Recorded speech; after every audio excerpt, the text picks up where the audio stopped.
Nandito na po kami sa Great Wall of China. Grabe. Nakakapagod. Actually, nakakaantok kasi yung hangin mo numinipis eh. Ayan po oh. So nasa pinakatuktok na kami. Actually, mahaba to. Meron pa ron. Pero dito sa side namin, ito na yung mataas. Yun na po yung pinakatuktok. So grabe. Grabe ang pagkagawa nitong lugar na ito. Kasi just imagine this. 19 kopong-kopong pa to. Actually hindi nga 19th century. Ano pa to? BC. Yung unang construction nito is BC pa. Oh, tapos ni-reconstruct.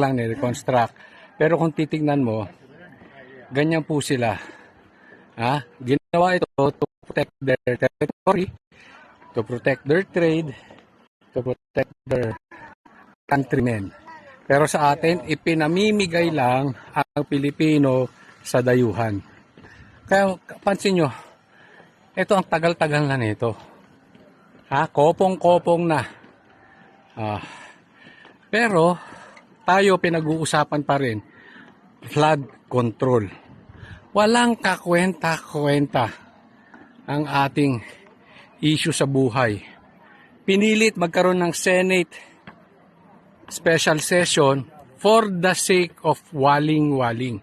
Ganyan po katanga ang mga legislators natin. Ganyan po katanga ang executive.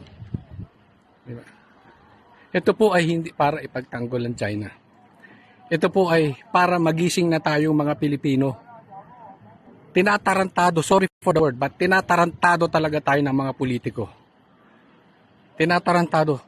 Tayo walang magawang infrastructure habang sila ay payaman ng payaman. Ang mga ordinaryong Pilipino gaya natin ay pahirap ng pahirap. Sila kumakagastos sa bar, grabe. Kumaka-order sila ng babae, kala mo mga walang asawa. Kaliwat kanan o order sila. Pati driver, palit-palit. Para kangkangin. Sorry, I need to be straight with this. I need to be straight with this. Kasi ganyan po katarantado ang mga Pilipino.